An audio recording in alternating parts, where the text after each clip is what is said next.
This is the Five Starr Podcast.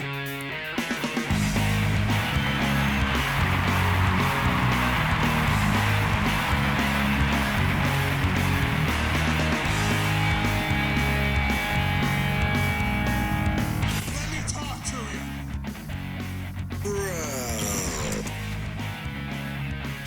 Hi. What do you guys want to talk about?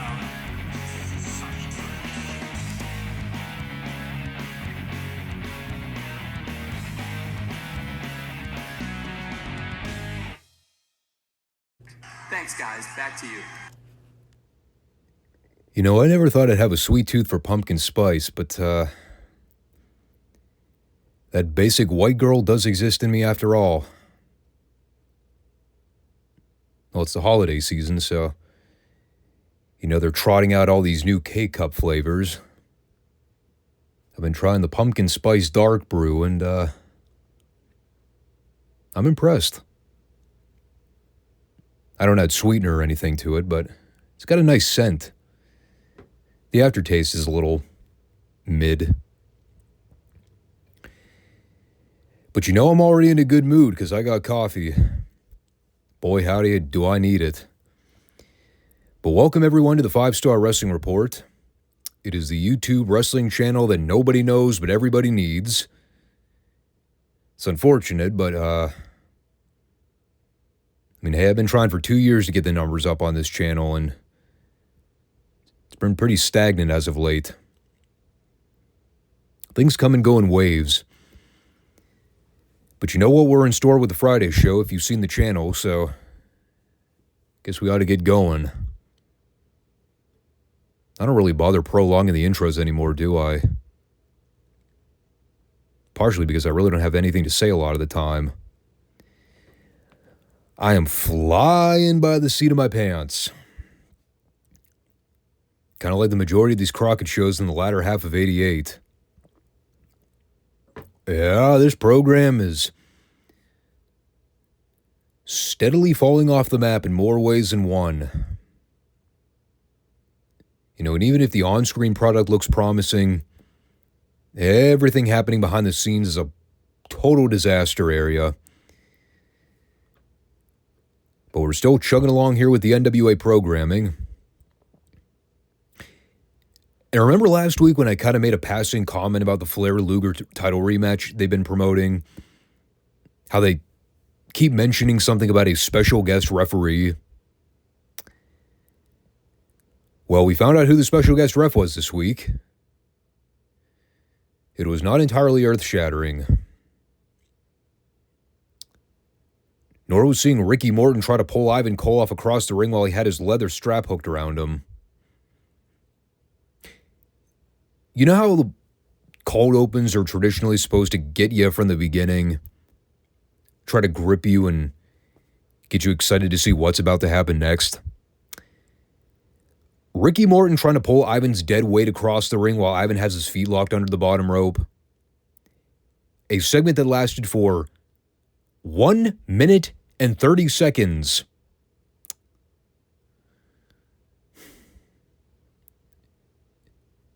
It was not very gripping.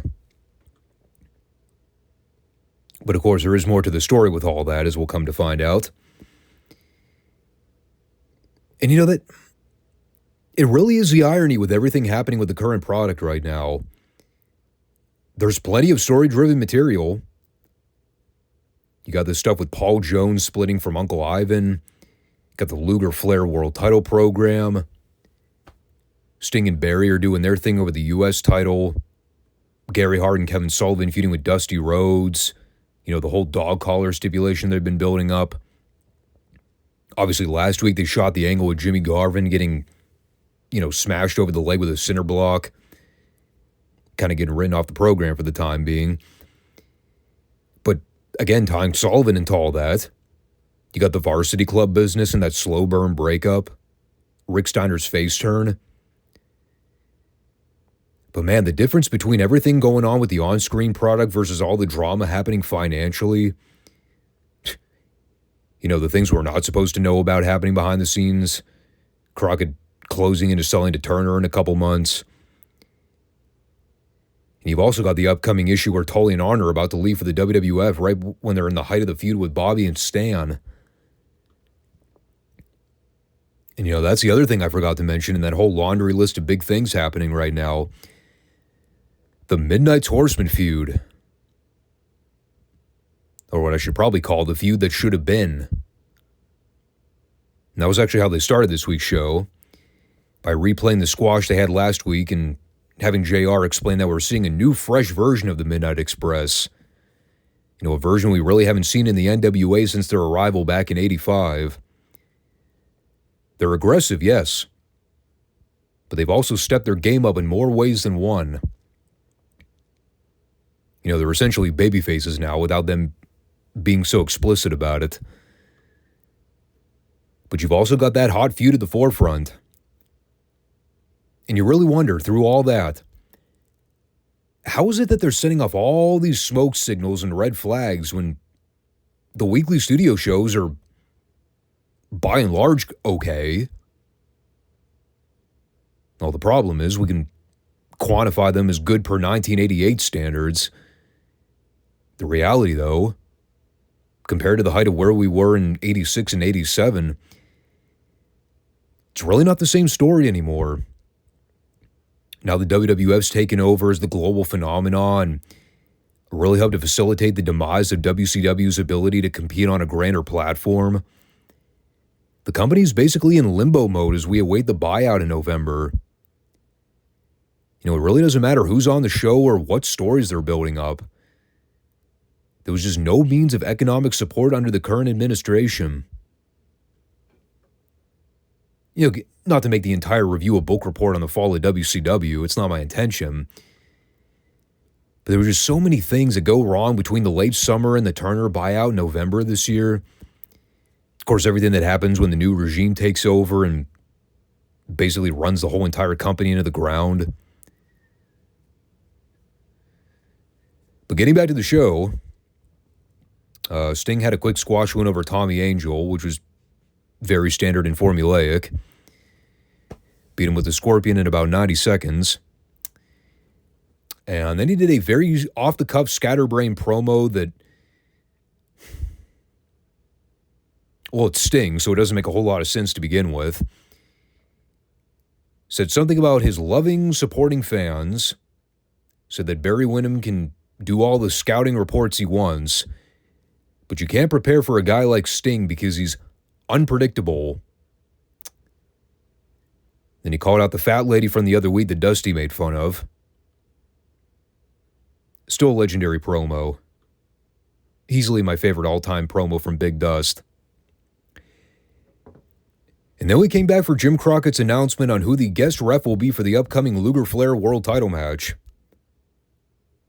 Because in order to determine who is truly the greatest in the sport, in order to establish who the better man is beyond all shadow of a doubt, there must be a specially assigned referee that can make the judgment call. So they decide to dish out John Ayers, the former offensive guard for the San Francisco 49ers. And why is he qualified, you may ask? Beats the hell out of me. I got no fucking clue. I guess because he's a big football player who's around the same height as Luger and Flair. The same build. Therefore, he'll be able to properly call a match without getting in the way.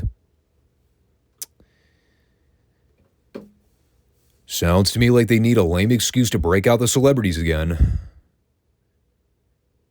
Geez, who does that sound like?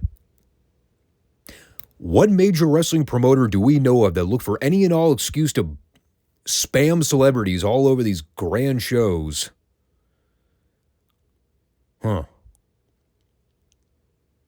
Not ringing a bell for whatever reason. So, oh, by the way, Luger came out to follow up on that promo announcement from Crockett. Talk forever. I stopped paying attention halfway through. He just droned on and on and on and on and on and on. Finally, I said, all right, dude, we get it. You want the rematch with Flair. It is a 2-hour program. We've got other shit going on. Stop talking.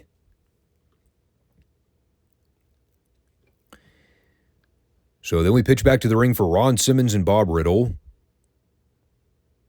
This was the segment on the show where Jim Ross spouted off every last piece of pro and amateur football knowledge known to man. Of course, I had no idea what the hell he was talking about because I don't watch football. Nor did I ever study statistics of all the boys that left professional football careers to join wrestling. If you gave me a few minutes, I might be able to guess what states they represented. In any case, Simmons went over here with a shoulder tackle from the middle rope. It was both short and relatively unexciting. Then he did another one of his super white meat babyface promos. Completely blown up, by the way. Sounded like he'd been running a marathon for the last hour and a half. Literally just a carbon copy of the same promo he did the other week. Kids, say no to drugs. That was pretty much the extent of it. I had nothing further to comment on, so we'll just move on. Yes, drugs are bad. I agree wholeheartedly. Don't do them. They're very harmful. And that took us to the Fantastics versus Lee Scott and Jerry Price. Wasn't there a jobber on this show named Scott Lee at one point? Now there's a jobber named Lee Scott. Could you be any more generic?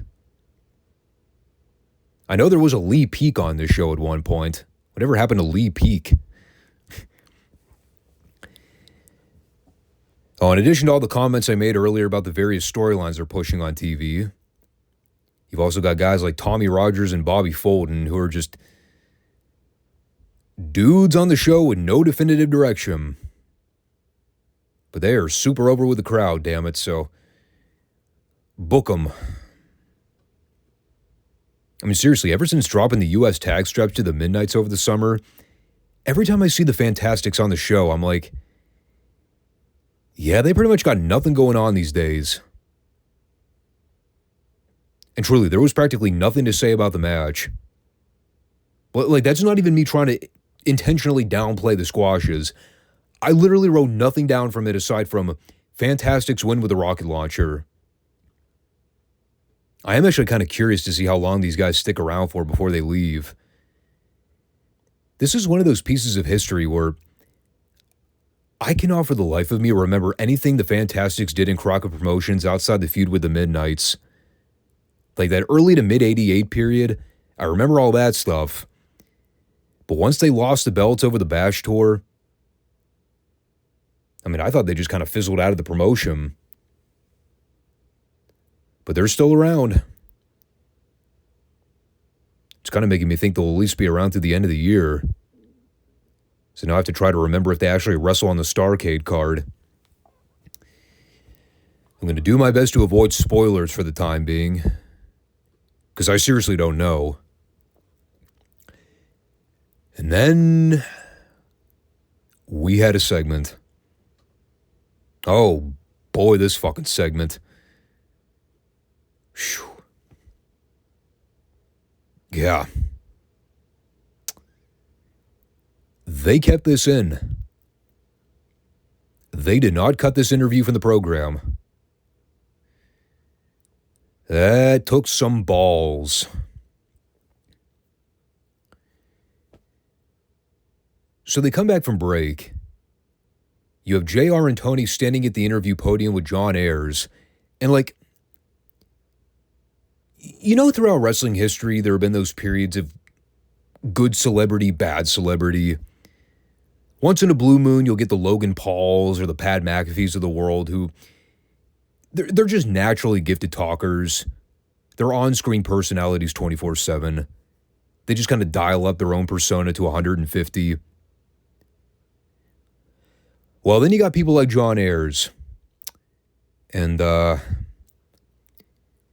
say he was a naturally gifted speaker, that would probably be a sin against humanity. I don't even know how to begin describing this promo, but holy shit, it was awful. I guarantee you they gave Ayers a few talking points beforehand, and the moment he went out there and saw that red light on, he just went blank. I wouldn't be surprised if he forgot how the English language worked. Like, he's trying to talk about the Flair-Luger match, why he believes he's qualified to be the special guest ref, and he's just mumbling through this whole fucking promo. He has no idea what he's trying to talk about. And, like, here's the baffling point. JR and Tony are professionals. They know what this is like. There have been plenty of guys that have tried to cut promos on this show, and it has not gone well. You know what their job is? Step in. Feed them some talking points. No. Nope, they just stood there and let this guy fall flat on his face. My God.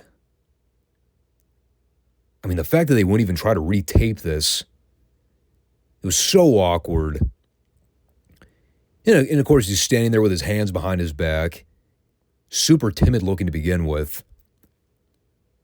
I mean, you could tell he was not a fan of being put in this situation.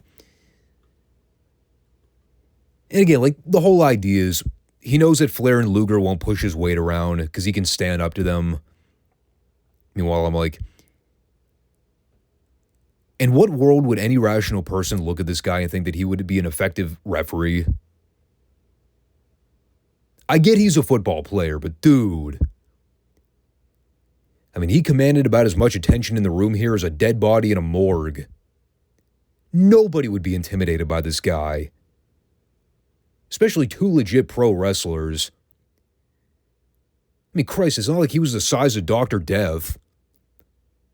He was a tall dude, but, like, didn't have a lot of muscle tone to speak of. He had a trucker hat on, which is a major flaw. If I didn't know any better, I'd have figured he was making pizza deliveries. Or maybe he was working in accounting. But maybe that's just me.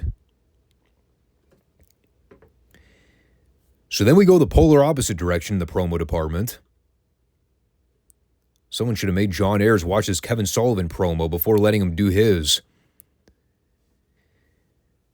So after replaying the angle from last week where Sullivan smashed the block over Jimmy Garvin's ankle, sent him to the hospital, we pitch back to the studio where David Crockett is interviewing Sullivan. A very nutty Kevin Sullivan. Of course, it's David interviewing, so you know he's going to take as many jabs as he can. First, he looks at Sullivan and snidely goes, "Brave men attack women.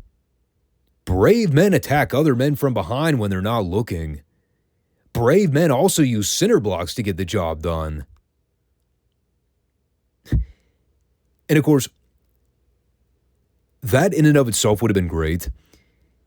But then you got Sullivan verbally skewering Dusty, saying he's capable of doing far worse to him than using a dog collar chain. Doesn't care where the venue is, what location, what the circumstances. If Dusty gets in Sullivan's face, he'll be paying the price in full. To which David responds, or should I say retorts, by going, "I don't think you can do it by yourself. I don't think you're man enough, Kevin." To which Sullivan just ignores David and goes right into ripping into Dusty again. Very easily could have choked out David with that dog collar chain. But he apparently had pity on David for being a complete mark. So instead, talked about how badly he wanted Dusty to welt him and beat him up with a dog collar. Because Sullivan likes pain. Yeah, he knows that Dusty's going to lay into him with that strap. And Sullivan likes the idea of that. Gives him chills. So let the record show, Kevin Sullivan was into foreplay. God rest his soul, man. The games master always had a knack for making you feel uncomfortable. Make sure you write this quote down, because I did. I want you to whip me, Dusty. I want you to welt me real good. So Dusty now cannot claim sexual abuse, because Sullivan is giving him consent. So, well, then we had the actual best part of the show this week. Last week, it was the greatest Dusty promo of all time when he came out and verbally skewered one of the fat ladies in the front row. But now Dusty has some regrets.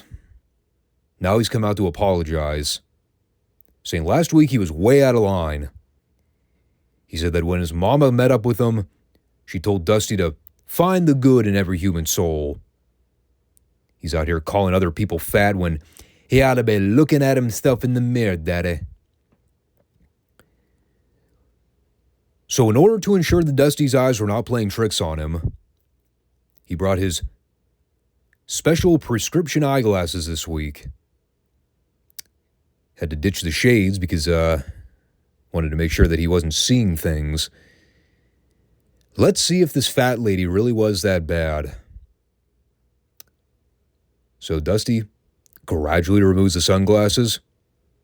He then pulls out the eyeglasses and slowly turns to look at the fat lady once again.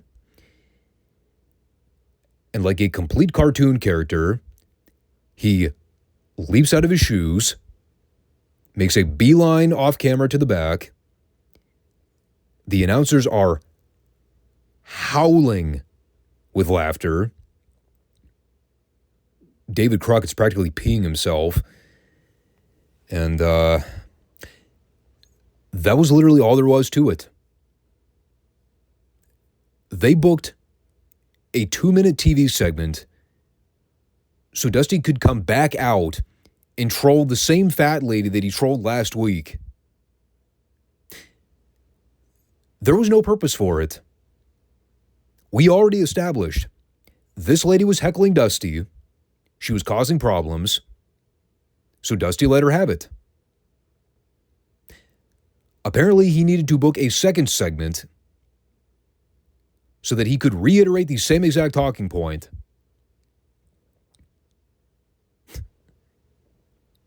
And it was a pretty amazing segment.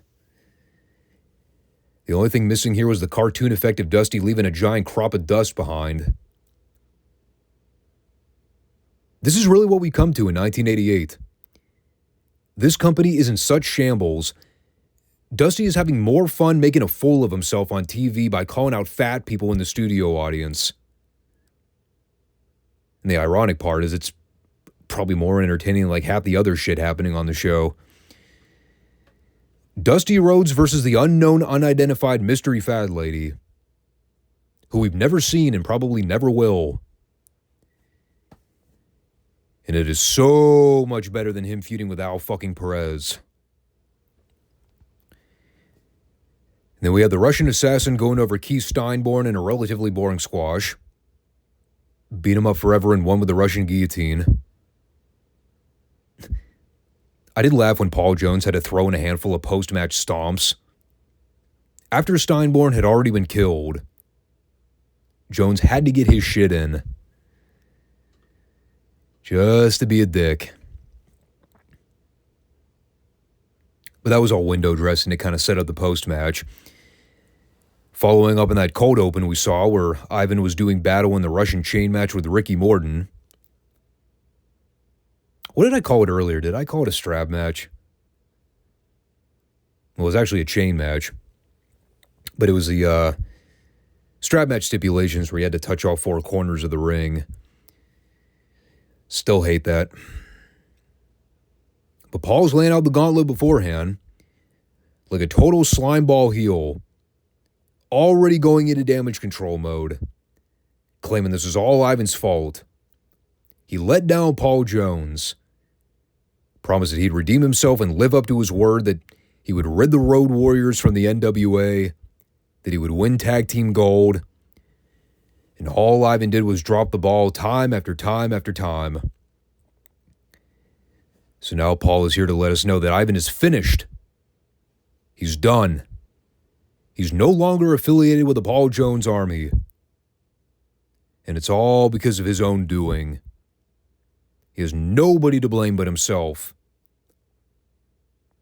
At which point, best part of the whole exchange, David goes, "Wait a minute, Paul.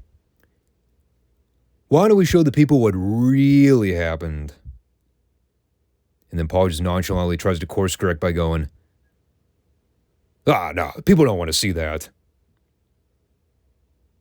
Because he knows he just got caught lying through his teeth. And he's about to get exposed. So as we pitch to the footage of the closing minutes in the chain match, we see Ricky trying to reach out and touch that fourth and final turnbuckle. Meanwhile, Paul is on the other side trying to pull Ivan to the other end and prevent Ricky from touching the corner.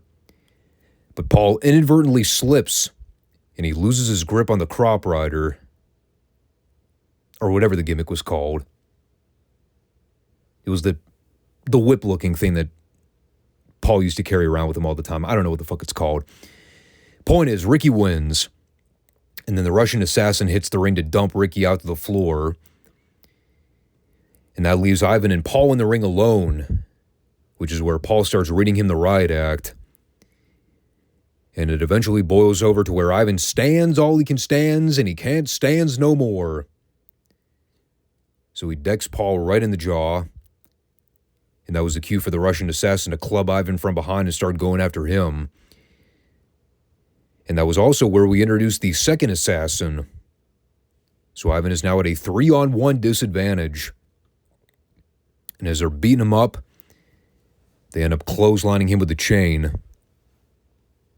Even JR brings up a valid point during the whole beatdown. Well, who's going to save Ivan from this situation? He has no friends. He's got a bad reputation. And it's kind of true. If you go by rote, Ivan's been a heel for pretty much his entire Crockett run. He's never had any allies outside the former Paul Jones Army comrades, all of whom are basically gone now. Baron von Raschko's gone. Tijo Gijo's no more. Sasha Wadley hit the bricks. I mean, there's really nobody left standing that would come to Ivan's aid. Except for one man. And if you listen closely, you could hear the mild chants for Nikita, but it wasn't unanimous enough to where everybody was on board with it. But if there is one loyal member to the Ivan family, or the Koloff family, I should say, it would have to be nephew Nikita, right? They broke up on bad terms a little over a year ago when Nikita turned face. But now that we're seeing Ivan unable to defend himself, perhaps Nikita's willing to let bygones be bygones. So we'll see what happens there. Then we went back to the booth for a pretty cut and dry J.J. Dillon promo. Really had nothing interesting to say, if I'm being blunt. He talked about the Midnight Horseman feud, said that JC needs to get his men better prepared for his match with Tully and Arn. Friendships are out the window in this case, because the belts are on the line. This is about pride and the drive to show who the best team in the NWA is. And JC still needs to prove that Stan and Bobby are on the same level as Tully and Arn. And that took us to the Sheepherders versus Eddie Sweat and Rick Allen. God, this fucking Eddie Sweat is back. I could have sworn the last time I saw him get decimated, I'd have figured they'd eventually paired him with a Kevin Sullivan or a Rick Steiner, just to see that guy get obliterated and maimed. Nope. Instead, they put him in a tag match with the Sheepherders. The lightest, safest workers out of anybody on the entire roster. I was kind of disappointed.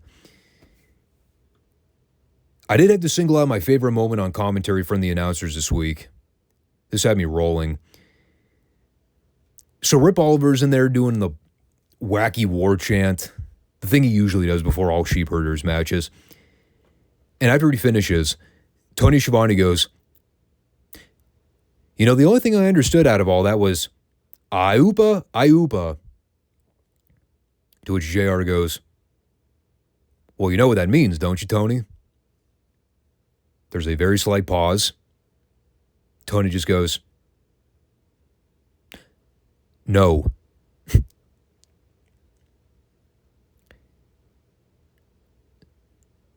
So, by that logic, that would mean he doesn't understand what the chant means?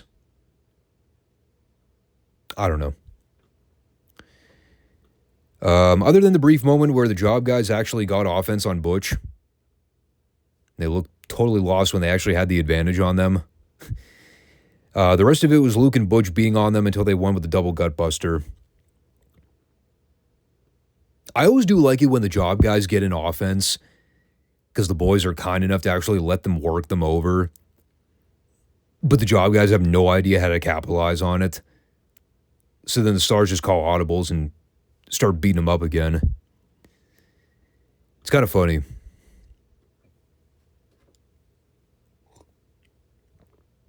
And that took us to this Barry Windham promo after the break, which is rather unspectacular, with the exception of one great comical exchange between Barry and David Crockett. Again, David is just being a total mark for himself. He tries to lay up the question for Barry by going, "How are you going to prepare for a guy like Sting?" To which Barry tries to respond, as any wrestler would when they're being asked a question from an interviewer. Not in David's world.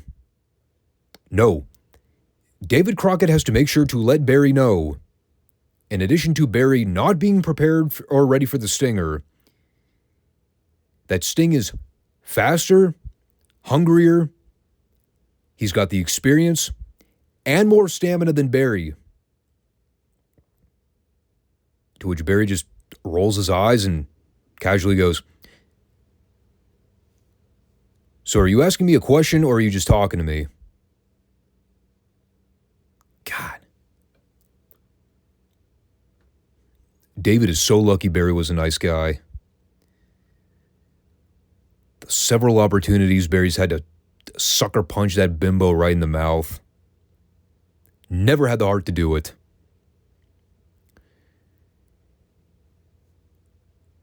So Barry proceeds to answer David's question about the Stinger by deflecting the conversation to Ron Simmons.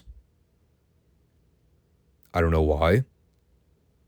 Told Ron that they may have retired his jersey number, but Barry will be responsible for retiring his wrestling career if he gets in his way. Then he called out Sting and told him that Barry's capable of beating him, and Sting knows it. That was a horrible recap. But it was that unremarkable of a segment. It was a Barry Windham promo. What do you expect? And then we had another round in the Ricky Morton musical chairs edition of Tag Team Wrestling. Things apparently didn't work out with Nikita or Dr. Death. So now he's teaming with somebody else. Someone his own size and ability, I guess. Brad Armstrong. Sure. Why not? Let's give it a go and see what happens. So they took on Agent Steel and the Menace. Another chapter in the How Can We Make Ricky Morton Any More Relevant in the NWA book. So far, their experiments have not worked out very well. And this was not much different. He and Brad wrestled two generic mass job guys.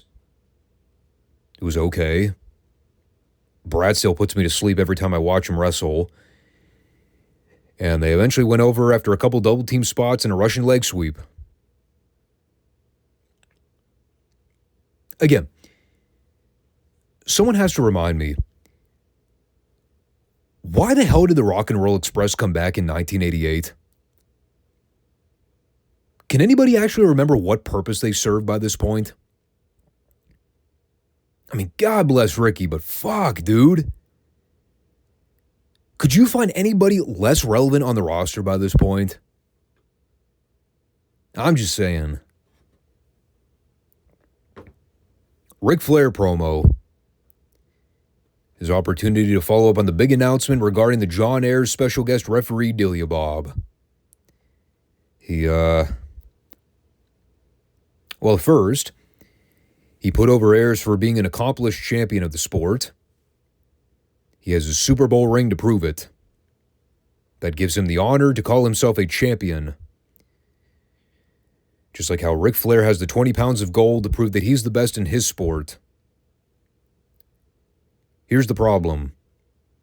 Even though Flair loves the sport of football, almost as much as he loves women, in Flair's world, professional wrestling, it is still a cut above every other major sports league out there. Flair doesn't need all the padding and the helmets to protect himself against what he does. Which is true. Actually, all he really needed was a pillbox and 10 to 15 shots of nightly tequila. He explains that he can respect the accomplishments of John Ayers on the field, but he's stepping into Flair's world. So he warns him to stay out of his way and be impartial. Because as it stands, it is still 4-on-2 advantage horsemen. And if Ayers tries to double-cross Flair, he'll pay the price. You know, I guess it is honorable when you go back and see how the boys still wanted to protect the legacy of the wrestling business. Especially when they're doing all that cross-promotion stuff. Make sure the audience knows this is our world you're stepping into. So you best not get in the way of what we do. God, they actually maintain the illusion of kayfabe. Imagine that. It's not like how Vince used to do it, where, he actively went out of his way to make sure everybody knows how superior football teams are in comparison to pro wrestlers. See WrestleMania 11 as an example. Bam Bam versus Lawrence Taylor. Christ. So then we had Mike Rotunda and Rick Steiner against Dave Isley and Larry Stevens. Again, all designed to keep pushing the slow burn breakup of Rick and the Varsity Club. You had Steiner out there basically dominating the whole match. But Rotunda wanted to tag in and claim all the glory. Meanwhile, Sullivan was kind of directing traffic in terms of calling spots. So you could tell Steiner was getting visibly upset. And he actually had a brief altercation with Sullivan on the floor at one point.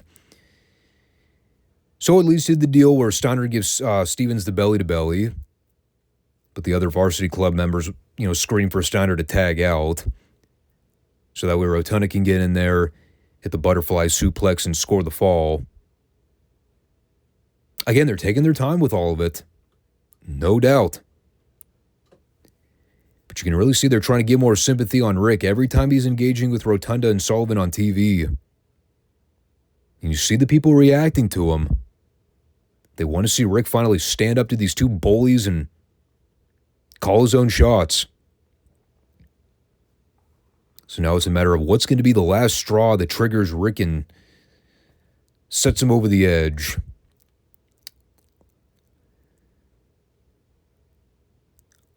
Well, that led us to Dr. Death's match with Don Valentine after the break. And I know what you're all thinking. Oh boy. Tommy's going to go into another 10-minute tirade about Don Valentine. The worst fucking pro wrestler of all time.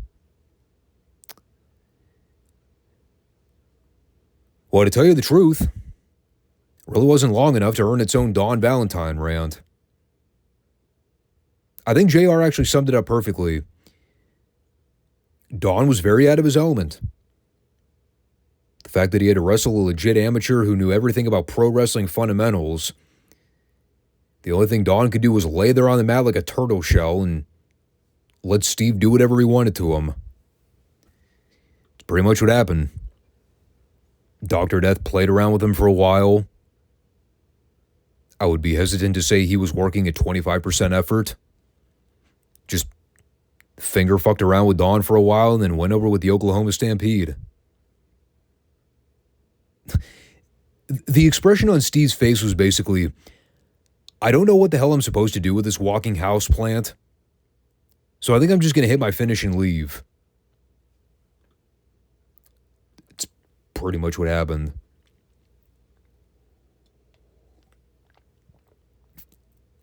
And then we went to the interview booth for... Well, I think he was supposed to talk about Mike Rotunda. And instead, Dr. Death decided to talk about Ric Flair and John Ayers for 5 minutes. Put over the idea that Ayers will make a perfect unbiased referee because he knows what ought to happen when it comes to the confines of a wrestling ring or something like that. And then he finally got on the subject of the Varsity Club. He let everybody know the whole issue between him and Rotunda is basically a pissing contest over whose college team is better. It's all child's play. The only way to settle the score is to get in the ring and have a match. And for Steve, it's time to do away with all the prescriptions and start dishing out surgeries. Because that belt is coming home with Dr. Death. What belt? I presume the TV belt. He also said he'll make sure he breaks every bone in Rotunda's body if it means making an example out of him. It did get violent very quickly. I was not expecting Steve to start talking about surgeries and snapping ligaments. So he really must have been fed up with the Varsity Club's BS. Or perhaps he was stewing on an idea. Then we came back for a Nikita Koloff promo that I totally spaced out on. I have no idea what he said beyond the bullet points I wrote down. Something about him and Ricky Morton teaming up to face the Russian assassins. And then he waved goodbye to the fans and said bonjour. No mention of Uncle Ivan, though. He apparently still wants to maintain the idea that he and Ivan are not on good terms. Or at least he would have it seem that way. Then for whatever reason, they decided to trot out Larry Zbyszko for a match with Tony Suber. Western States Heritage Champion. The belt that they refused to set on fire and sell the ashes as memorabilia. Holy fuck. I mean, I can't even recall the last time Larry was even wrestling on the show. It's been ages. All I know is we were like an hour and 45 minutes into the show. I was losing more and more steam the longer it went. By the time this match came around, I was already pushing 11 p.m. on Sunday night when I was watching. So I said, fuck it, I'm fast-forwarding. Larry won with a neckbreaker in 2 minutes. And that was followed with Gary Hart cutting another promo on Dusty about the dog collar match they're advertising. Now we know why there's been so much uncertainty over who in the hell they're even promoting for this dog collar match. Turns out it was an open contract. We kind of figured Kevin Sullivan would be one of the participants. And now we know who the other babyface is going to be that steps up to the plate. None other than Ron Simmons. Gary was talking smack about him all through the promo. So Ron finally had enough. Came out and told Gary that he'll accept the challenge for next week. He'll be the one to shut up Gary and make an example out of Kevin. So as he and Gary are going back and forth, the last thing we hear Gary say is that they're going to strip the skin off Ron's back on television next week. To which David had to chime in by going, yeah, we'll see about that. But that is the big stipulation for next week. Hopefully I'll be readily available and more awake to see that unfold. Because I was pooped by the time we got to this point in the program. I barely had enough energy to muster through Al Perez and Mike Justice. Thankfully, because it was an Al Perez match, I could pretty much just fast forward it and wait to see it end. I actually had this on in the background. I went to take a piss. When I came back, Gary Hart and Kevin Sullivan were already cutting the final promo by doing a final show for the Dog Collar Showdown next week. We did hear Sullivan refer to Ron Simmons as a white Dusty Rhodes. He also called him a honky, which I think got Gary to crack because he was covering his mouth a couple times here. Probably trying to hold back laughter. Sullivan basically vowed the American dream is a lie. And next week it would be exposed for the nation firsthand. Cool. Yeah, that was a tedious program to get through at times. But, I mean, it wasn't bad. It was just kind of a paint-by-numbers episode of Crockett. But we'll move on. Talk about Midsouth now. That was a nothing-happening program this week. The Crockett Show, not Midsouth. No, Midsouth is actually a hell of a program this week. And they already advertised in advance the loser leaves town stipulation for Ted DiBiase and Jim Duggan. And that feud's been brewing for the entirety of 1983. But in addition to that, we also had some other pretty great stuff going on this week. Not the least of which happened right in the opener here with King Kong Bundy and the Junkyard Dog. Did they announce this match on TV the other week? If they did, I must have missed it. Holy cow, they should have been promoting this thing as a double main event. Because when I saw Bundy come out here and Dog was making his entrance, I was like, this isn't an angle? They're actually doing this? Sure enough, they didn't pull a Vince McMahon and blatantly false advertise. And the reason this match is unique on the surface, you have two top guys in the region who are basically evenly matched in terms of skill. So on paper, I mean, you really don't know what the finish is going to be. Is Dog actually going to beat Bundy clean? Is Bundy going to somehow weasel his way into a victory? It was all up in the air. So they wrestle the match. It's all pretty standard big guy stuff.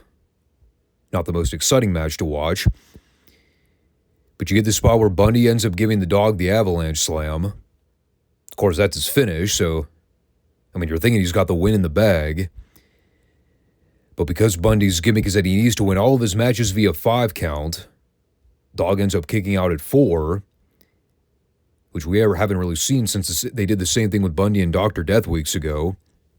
They drew attention to that. So when Dog powers out, Bundy accidentally rolls over Neely and crushes him under his weight. So that leads to Dog giving Bundy the thumper for the visual 3. And that's when Buzz Sawyer hits the ring for the blatant disqualification. And even with Johnny Martinez jumping in to try to make the count, really didn't matter by that point. And you had the missing link getting involved too. And it's a 3-on-1 beatdown at JYD until Duggan hits the ring. A couple other underneath babyfaces helped clear out everybody as well. Very effective segment. Again, the bigger story is the interaction with Dog and Buzz Sawyer, which is a major part of last week's storyline. Remember, there was that classic video package where Mad Dog was hanging out on his property, whipping tree posts with logging chains, hanging out with Rottweilers. But they advanced the feud forward. Now they've also got Bundy tied into it. That's good. Because anything Bundy's involved with on Mid-South TV is great. And that took us to the Road Warriors versus Art Cruz and Rick Rude. God, after this massacre, I'm wondering if they missed the boat last week in having Hawk and Animal wrestle Magnum TA and Hacksaw Duggan. Like, I can totally get the idea of wanting to do a big showcase for two major tag teams from different territories. You know, Magnum and Duggan being the Mid-South tag champs, Hawk and Animal being the international tag champs based out of Georgia. I don't know, dude. This kind of felt like a more standard Road Warrior smash over. You know, granted, it wasn't like a Crockett win where they just barrel through two geeks in 15 seconds flat. It is still very bizarre seeing the Road Warriors take arm drags and have to sell for underneath guys. No offense to Rick Rude, but I mean, that's what he was. But they were at least more aggressive and dominant here this week. I still love how Bill Watts calls him the Hawk and the Animal. Just can't get over how funny that sounds. But again, the Road Warriors are still heels. It's another oddball thing I can't wrap my brain around. Heel Road Warrior Animals. Just never clicked. No matter where they tried it. But they went over after Animal gave Cruz a big power slam off the ropes. It was fine for what it was. Again, the Road Warriors were only around for a cup of coffee in Mid-South, so it's not like Watts was positioning them for a major title win like he was the Midnight Express next year. They were in briefly, and then I think they went to the AWA, right? And then Crockett Promotions in 86. Or was it 85? I mean, we reviewed the shit on the channel here. You think I remember that? It's a lot of wrestling history to keep track of, folks. So that was followed with Missing Link going over Rip Rogers, and I was going to say very dominant-like fashion, but I think Rip did at least get a couple drop kicks in on him. But Link mostly carried all the action. He went over with the camel clutch at the end. Or at least some modified version of it. I really don't know what you'd call it. All I know is Watts spent the entire match coughing into his headset. So he was barely able to get through this thing. That's not going to be the first time Watts strains his voice covering one of these shows on commentary. Stay tuned for the remainder of the show. And a lot in 1984. And that brought us to Mad Dog, Buzz Sawyer, and Tim Horner. I had to mention Watts again here because, you know, his commentary during this match was outstanding. You know, he's actually doing a reasonably good job drawing attention to the story continuity of what we've seen throughout the show with Dog and the rest of the crew. Basically says that Dog has been taken out of the building due to a sustained back injury from earlier. So that accounted for why he didn't come out here to get a little bit of redemption on Mad Dog. You know, at the same time, he's also trying to be a babyface commentator and warn Sawyer about the impending doom when Dog gets back in the ring with him. He was telling Sawyer that he ought to get his tetanus shots, saying we're about to find out whether Sawyer's a rabid pit bull or a French poodle. Translation, is he a real dog or one of those sissy yapper dogs that people think are real animals? The answer is no, they're not. They're disgusting rats. I don't give a fuck what anybody says. They're all God's creatures. No, God fucked up there. All in all, a pretty fun showcase. Horner got in a little more offense than I was expecting, but, you know, the crowd was engaged, kind of rallied behind for him to make his comeback. The finish is great here. Horner tries for a springboard leap out of the corner to crossbody Buzz. Buzz catches him and turns him over with a snap power slam. God, that looked beautiful. And it was scary, too, because I legitimately thought he wasn't going to get him over. I mean, he came precariously close to dropping Horner right on his neck. It's like, fuck, dude. I mean, at the end of the day, he's not the worst guy in the world to accidentally drop on his neck. But have some compassion. But that was a great last 10 seconds. Definitely one for the opening highlight reel. But then we come to the Duggan DiBiase showdown. And this really is kind of a surreal moment in Midsouth here. This loser leaves town stipulation. No disqualification. There must be a winner.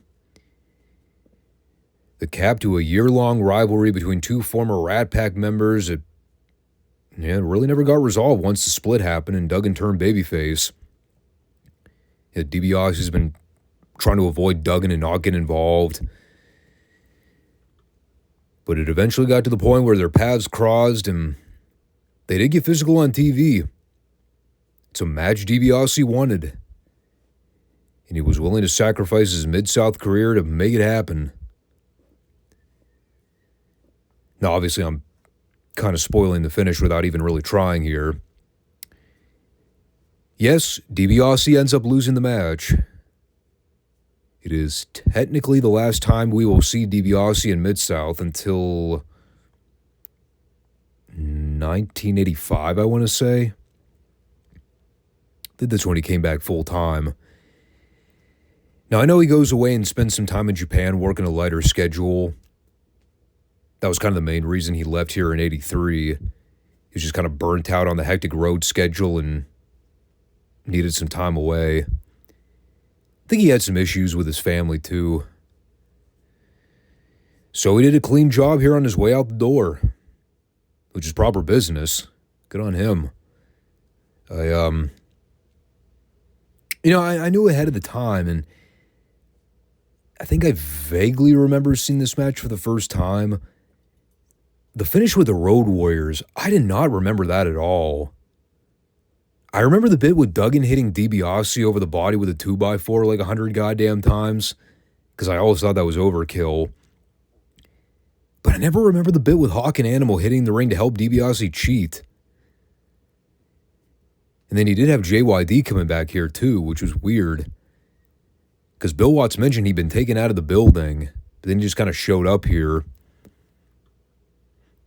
I mean, the action was pretty much all centered around that finishing ordeal. The Road Warriors jumping Duggan and holding him down while DiBiase wailed away on him with punches. And you had all the chaos with the underneath guys trying to flee to the ring and help out. Dog ended up being the ultimate difference maker. But the payoff is Duggan gaining possession of the board, giving DiBiase the shot over the head with it before pinning him. I mean, there wasn't really like a clean, decisive shot that kind of sold the angle, though. He just basically spammed like 5 to 10 board shots to the head and then covered him. All in all, good match. It was all built around the drama of the people wanting to see DiBiase lose. And he did. There were also chants of "We Want Blood" here, which, again, I also don't remember happening. But those Mid-South fans were ruthless, brother. Let me tell you. And yeah, that'll mark the end of Ted's run in Mid-South for the time being. Goes away for a while and comes back later on. He misses the height of the glory period, though, which is a shame. Yeah, 84 is one of the hotter years Mid-South ever did from a business standpoint. It's crazy to think DiBiase wasn't around for any of that. One of the benchmark players. It goes to show just how great the talent pool was around that time. But this also closes the chapter of the Rat Pack business, and now we're ready to move Duggan on to more important matter. And then we had Crusher Darso beating Johnny Rich in the obligatory standby Who Gives a Fuck match. The match where Watts spent the entire time on commentary recapping the previous segment with a completely hoarse voice. Meanwhile, Darso's just beating up a job guy in the background. I mean, he won with a backbreaker submission. There really wasn't anything to it. Nor was there anything to the other standby buffer match. Doug Vines and Boris Zurkov versus Magnum TA and George Weingroff. My running gag with a match like this was, considering the experience level, George Weingroff was easily the best worker of the four involved. And he was legally blind. That ought to tell you something about the state of Zerkoff and Vines. I mean, Magnum was green as fuck, so he can at least be excused. He got better. So Watts is completely unable to speak by this point. So Boyd basically did all the commentary. It is the most we've heard Boyd speak for the entirety of 1983. This one segment. He was all right. Kind of dry, but I mean, what are you going to do? I mean, if Watts even opened his mouth, he would probably start hacking right away. But it's all pretty standard stuff with the heels trying to work over Weingroff. And at the end, Magnum makes the hot tag and makes the comeback on the heels.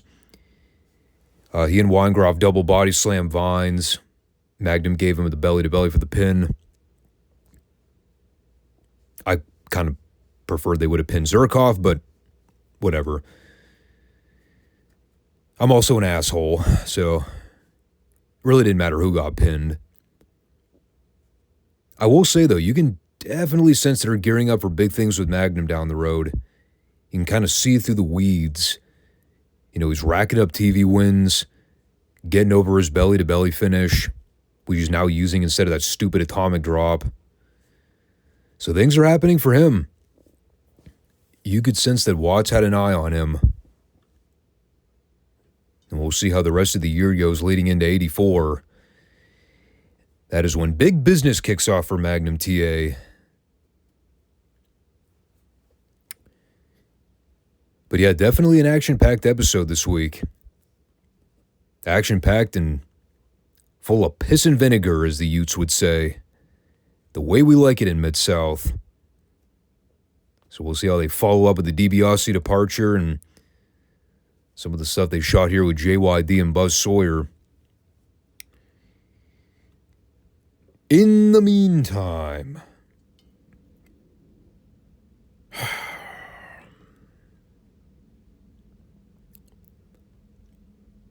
I was about to pinch myself. I needed to justify that what I was watching in the opening 10 minutes of this episode was real. You know how I've been joking that we could probably easily get through all these world-class reports in under 5 minutes if we really tried? Well, we could probably start with this one if we wanted to. So this show had very little going on to begin with. But this opener this week, this one threw me for a loop. I actually had to check to make sure I did not skip an entire year's worth of episodes. You want to talk about random. When I saw the opener was Jim Powell versus Rangi. All right. Stop right there. Pause. Let me repeat that so you know right here, right now, I am not making this shit up. Jim Powell versus Rangi.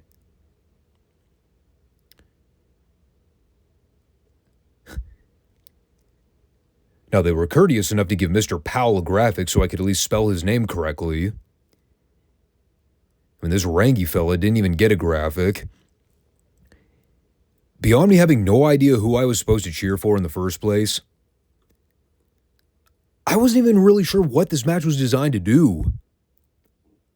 We've never seen either of these two guys on television. We had zero knowledge or zero understanding of any of their backgrounds, other than the fact that Rangi was from Tahiti.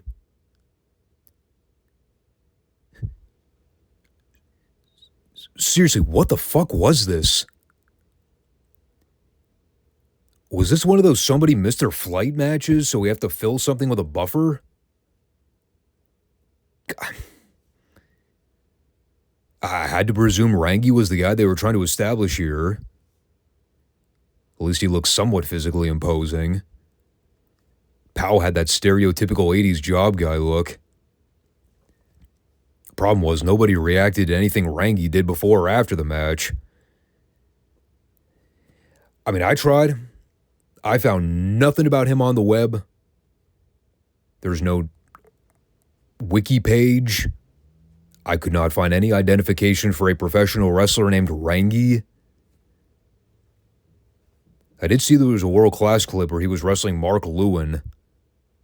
So that'll be a holler and a hootenanny if we ever review that fucking train wreck. And then there was the actual match itself, which had to set an all-time record for worst world-class televised match in history. Fuck, this was bad. This was like... I mean, I don't even know if Jim Cornette would have let this air on OVW television. It was that bad. Again, I don't know anything about Rangi's training, his backstory. He seriously looked like he was in week 1 of wrestling school. And I don't know what genius decided that Jim Powell ought to have called the entire match. But he was fucking rotten at his job. He and Rangi tried like 4 shoot-off spots in the ropes at one point, all of which ended in catastrophe. The best was when Rangi was supposed to do a sunset flip into a pin, but he just sort of fell on top of Powell's face and crushed him. That was legendary. Fans were dead quiet the whole time. And that takes a mad skill to be able to keep an entire Dallas faithful silent for an 8-minute match. But yeah, this is terrible. I don't know where they found this guy, but I guarantee you he wasn't long for the wrestling business. Not in the slightest. I can't wait to review that match with him and Mark Lewin. That'll be fucking fabulous. And then we had Bruiser Brody versus John Tatum. God, compared to the first match we witnessed, this is like rewatching Shawn and Razor's ladder match all over again. I did kind of think it was funny.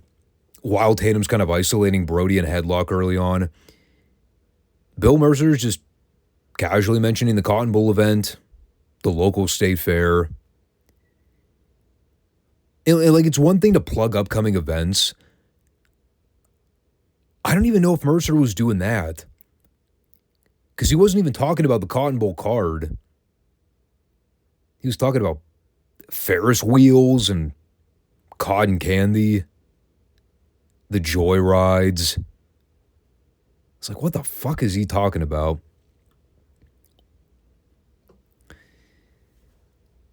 I mean, this was definitely more of a slugfest than I was expecting. I didn't think Brody was going to sell as much as he did here, but he was really letting Tatum lay into him with those clubbing blows. I was watching him stiff Brody a few times in the face and his neck. That looked brutal. Probably accounted for that receipt at the very end when Brody dropped the knee over Tatum's face and caved his skull in. So it's one of two things. Either Brody told him to lay it in, or these two had some heat backstage. In either case, it was a fun little squash. I still laugh every time John Tatum tries to imitate Ric Flair. He's not Ric Flair. I know I made that comment last time. You watch one of his matches, you know what I'm talking about. I mean, even Buddy Landell did Ric Flair's gimmick better. And everybody knew how blatant that was. But at least Buddy was talented. So then we come back to see some of the highlighted film of the Labor Day Star Wars. This is where we found out that Gino Hernandez regained the Texas Heavyweight title from Brian Adias. Apparently, we also found out that Gino's been on such a rampage with the scissors, cutting everybody's hair off. He's now successfully gotten a hold of 5 wrestlers and 5 officials, which does make me wonder, How have Gino and Chris not been reprimanded for their actions yet? I mean, it's one thing to cut the hair of the other boys. The referees? And they have not been suspended or fined? Apparently we're missing something, because that did not make a whole lot of sense to me. I mean, if they have been punished, we haven't heard of anything, because they're still wrestling.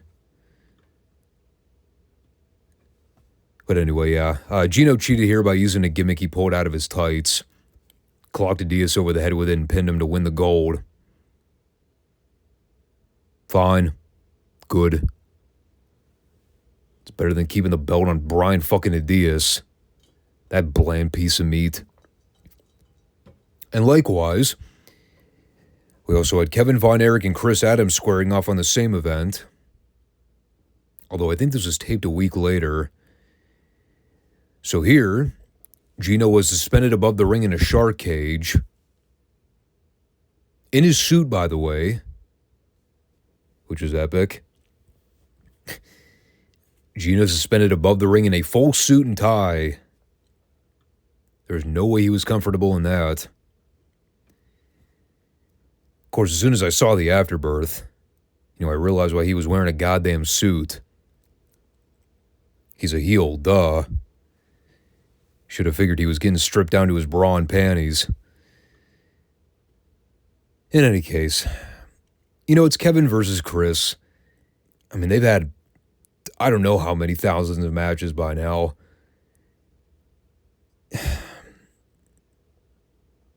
At this stage, it's kind of like recapping a Sting Flair match. You know what you're getting. It's really not even worth trying to break it all down. It's exciting action. There's nothing wrong with it. The people are always into Kevin getting the claw hold on Chris, no matter how many times they see it. Obviously, though, the ending is what everybody's probably rubbing their hands together waiting to see. Because after Kevin wins, we get this epic dramatic moment where they start lowering the shark cage down to the ring to let Gino out. And it's hilarious because the entire time they're lowering the cage, you see guys like David Manning and Rick Hazard trying to balance this giant fucking cage so it doesn't tip over or accidentally lean to the other side. I mean, it's already janky looking to begin with. So it's coming down to 2 miles an hour. Kevin's just patiently waiting there like a guard dog. And Chris keeps trying to come into the ring to cut him off, but Kevin keeps thwarting him. So it's like a comic strip happening right in front of our eyes. Finally, Kevin manages to break into the cage, starts teeing off on Gino, ripping into the suit. Of course, he goes right after the fucking pants. So we see Gino's underwear dangling out. Which makes it even funnier as the heels end up regaining control and they lock poor Kevin in the shark cage. Gino's out there tussling around in his ripped pants. Look like such a dweeb. But, well, they almost managed to cut Kevin's hair. But Kerry was able to run out and make the save at the very end. So they got off scot-free yet again. Well, actually, let me retract that. Not really. Because then Kevin got on the mic and challenged Chris to a hair versus hair match. So now they're really in deep water. The heels are screwed. It's all led to this. After 87 matches with no stipulations, we finally get the hair match. Long awaited. So we'll see what happens there. And then for the main event, the one-man gang versus the Iceman. Now, we did hear the other week that the Iceman was looking to get some revenge on Gary Hart's crew. Single-handedly, he vowed to go through each of them. And he had his fist tape here, so he was getting ready for some bare-knuckle boxing, brother. Unfortunately for the Iceman, that did not go over swimmingly with Gary. He initiated a complaint to the ref and said, "Hey, motherfucker, this ain't a tape fist match. Tell the Iceman to take off his tape." And he had a valid point. So they halted the momentum as David Manning's trying to remove all the Iceman's tape. Of course, it was all a distraction tactic so Gang could jump the Iceman from behind. To tell you the truth, the Gang attack on the Iceman pre-match was probably the most exciting part of the whole segment. Because from there, it was another 10 minutes of slow robotic heat. And the comeback was literally the Iceman giving Gang like 3 or 4 jabs to the face. At which point, Gary got on the house mic and complained to David that the Iceman was using close punches again. Or close fists, I should say. Therefore, they were forfeiting the match. In reality, Gang got counted out. But he basically walked to the back. So the Iceman gets decimated for 10 minutes, makes a 3-second comeback, and then wins via countout. Probably not the best highlight for the Iceman's career, but fuck it. He won the match. Good on him. Probably not the revenge plan he was seeking, but he'll get another opportunity. But that was world class for the week. I don't know what the hell was going on with that opener. Holy shit. That was bizarre. Aside from that, the big highlight this week was the angle they set up for the hair stipulation for Kevin and Chris. I'm thinking about it, though.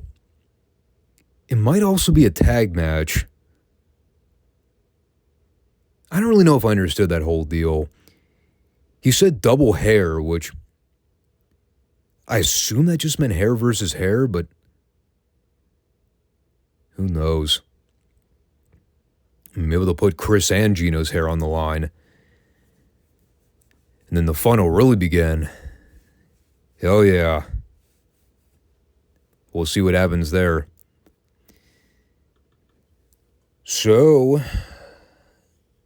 question is, are we back to a normal Monday program with Retro NXT and Retro Raw? I think we are. I didn't realize as I was doing some editing, technically we did miss the third Clash of Champions. I'm already going to be late to the party by that by a few days, and I don't think I'm going to have enough time this weekend to watch it, so we've already messed this up. I said I was going to try to do consistent Clash of Champions reviews, but maybe we could do a rapid-fire one right now.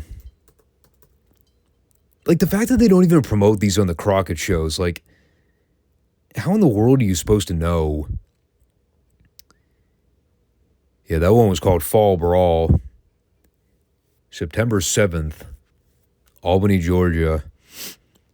Well, there were only 5 matches on the card to begin with.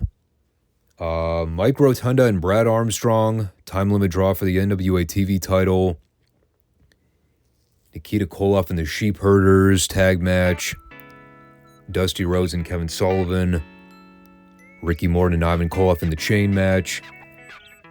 And then Sting and Barry Windham, U.S. title disqualification finish. Well, doesn't look like it was anything to write home about. So we're going to wrap the show up on that part because I'm not kidding you. I'm getting a nosebleed right now. Wow. That's impeccable timing. Well, I'm going to wrap it up on that note. Take care, everyone. Peace.